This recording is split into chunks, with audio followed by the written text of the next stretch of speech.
मैं नरेंद्र दामोदर दास मोदी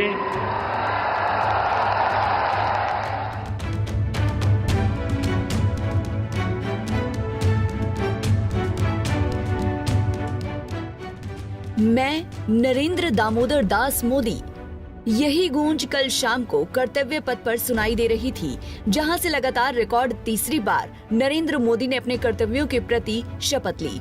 तीसरी बार पीएम बनने के साथ ही नरेंद्र मोदी ने पूर्व प्रधानमंत्री पंडित जवाहरलाल नेहरू के उस रिकॉर्ड की बराबरी कर ली, जिसमें नेहरू लगातार 3 बार पूर्ण बहुमत के साथ सत्ता में आए थे। हालांकि इस बार नरेंद्र मोदी तीसरी बार सहयोगियों के सहारे सत्ता में आए हैं। कल नरेंद्र मोदी के साथ कुल 72 मंत्रियों ने शपथ ली, जिसमें 30 कैबिनेट मंत्री शामिल हैं। हालांकि अभी भी कैबिनेट विस्तार में 9 मंत्रियों की गुंजाइश है, यानी कुल 82 मंत्री बनाए जा सकते हैं। तीसरी बार एनडीए सरकार की ताजपोशी हो चुकी है, लेकिन पहले के मुकाबले इस बार लोगों को एनडीए सरकार से काफी उम्मीदें हैं। तो वहीं कई चुनौतियां मुंह खोले खड़ी हैं, जिन पर खरा उतरना आसान नहीं होगा। यानी प्रधानमंत्री नरेंद्र मोदी ने अपना तीसरा कार्यकाल समझौतावादी जनादेश के साथ शुरू किया है। नतीजतन मोदी के 72 सदस्यीय नए मंत्रिमंडल में भाजपा के सहयोगियों के 11 मंत्री हैं। साथ ही देश को मजबूत विपक्ष मिला। मोदी सरकार के सामने जो चुनौतियां आने वाली हैं, उनमें आर्थिक उदारीकरण, ऊर्जा संरक्षण, डेटा संरक्षण, कृषि क्षेत्र में सुधार, बढ़ती महंगाई, रोजगार के नए सृजन करना जैसी चुनौतियां प्रमुखता से शामिल हैं। नरेंद्र मोदी की अगुवाई वाली गठबंधन सरकार के तहत वित्त मंत्रालय के सामने पहली चुनौती करीब 1 महीने में 2024-25 के लिए पूर्ण बजट पेश करने की होगी। क्या सरकार राजकोषीय घाटा सकल घरेलू उत्पाद के 5.1% रखने के लक्ष्य पर टिकी रहेगी, जैसा कि फरवरी में पेश अंतरिम बजट में कहा गया था, या आक्रामक तौर से राजकोषीय मजबूती की ओर बढ़ेगी? इस पर लोगों की नजर रहेगी। तो वहीं वित्त मंत्रालय के सामने एक चुनौती उस विवाद को खत्म करने की होगी, जो वित्त वर्ष 24 के बजट में आयकर अधिनियम के संशोधन से उभरा है। वहीं उम्मीद ये भी है कि वित्त मंत्रालय काफी समय से लंबित आईडीबीआई बैंक, शिपिंग कॉरपोरेशन और एनएमडीसी की रणनीति बिक्री के काम में तेजी ला सकता है, जबकि निजीकरण या विनिवेश की नई योजना मौजूदा वित्त वर्ष में पीछे रह सकती है। इसके पीछे अहम कारण गठबंधन साझेदारों के बीच काफी राजनीतिक आम सहमति की दरकार होगी, जबकि वित्त मंत्रालय काफी समय से लंबित बीमा अधिनियम में संशोधन को भी प्राथमिकता दे सकता है। वहीं मोदी सरकार के सामने दूसरी सबसे बड़ी चुनौती खाद्य व कृषि क्षेत्र में होगी, जिस पर देश की अर्थव्यवस्था निर्भर है। खाद्य व कृषि क्षेत्र में सबसे बड़ी चुनौती खाद्य वस्तुओं की महंगाई को काबू करना होगा। साल 2023 में आपूर्ति के दबाव के कारण खाद्य वस्तुओं की महंगाई के मामले में मोदी सरकार की हालत खराब रही है, क्योंकि नौकरियों की संभावना में गिरावट और गैर कृषि क्षेत्र में धीमी वृद्धि के कारण गांवों में असंतोष कई गुना बढ़ गया है।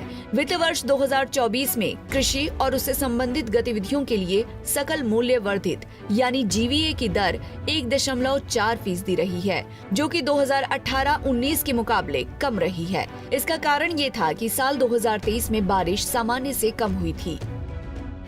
विशेषज्ञों की माने तो उत्तर प्रदेश और बिहार के कई ग्रामीण लोकसभा क्षेत्रों में भाजपा की हार का सबसे बड़ा कारण किसानों को अपने खेत पर उपज का उचित मूल्य नहीं मिलना रहा। यानी इस बार मोदी सरकार को नीति के स्तर पर कृषि क्षेत्र के सुधार में ध्यान देने की जरूरत है, जिसमें एमएसपी जैसे किसानों के बड़े मुद्दे शामिल हैं। तो वहीं तीसरी सबसे बड़ी चुनौती नए मुक्त व्यापार समझौते पर हस्ताक्षर और निर्यात बहाली की होगी। व्यापार समझौते पर हस्ताक्षर, निर्यात बहाली न होने से कई तरह के बाहरी कारणों मसलन भू राजनीतिक जोखिम और उच्च महंगाई से जूझना पड़ सकता है। साल 2030 तक 1 लाख करोड़ डॉलर के वस्तु निर्यात लक्ष्य के अनुरूप इसके लिए विशेष कार्य योजना तैयार किए जाने की उम्मीद है। नई सरकार ओमान के साथ मुक्त व्यापार समझौते पर हस्ताक्षर करने पर राजी हो सकती है। भारत और ओमान के बीच बातचीत इस साल की शुरुआत में पूरी हो गई थी और नई सरकार के गठन के बाद मंत्रिमंडल से मंजूरी मिलते ही समझौते पर हस्ताक्षर किए जाने की तैयारी है।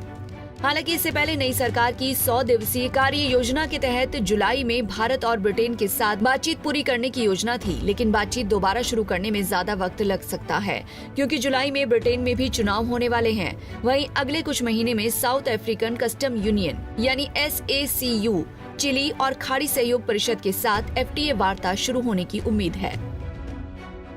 हालांकि नई सरकार को कई क्षेत्रों में ध्यान देने की जरूरत होगी, जिनमें डेटा और परिणाम की जानकारी, सार्वजनिक प्रति कर्मचारी प्रबंधन जिसमें भर्ती, प्रशिक्षण, पोस्टिंग और प्रदर्शन को पुरस्कृत करना शामिल है।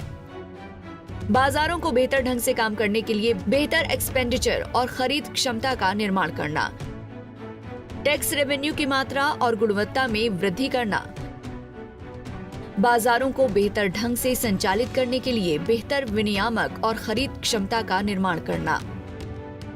जिस तरह रेस में कार ड्राइवर का प्रदर्शन उनकी कार की गुणवत्ता पर निर्भर करता है, उसी तरह राजनेताओं की प्रभावशीलता सरकारी मशीनरी की ओर सीमित होती है, जिस पर वो मतदाताओं की सेवा करने के लिए निर्भर करते हैं। फिलहाल देखना महत्वपूर्ण होगा कि एनडीए सरकार इन सब चुनौतियों से कैसे निपटती है, क्योंकि इस बार विपक्ष इतना मजबूत है कि सब कुछ आसानी से या फिर अपनी मर्जी से होने वाला नहीं है, जैसे कि बीते 10 सालों में देखने को मिला है। Bureau report, Punjab Kesari TV. हमसे जुड़े रहने के लिए हमारे YouTube चैनल को सब्सक्राइब करें और नई वीडियो की नोटिफिकेशन के लिए बेल आइकॉन को दबाएं।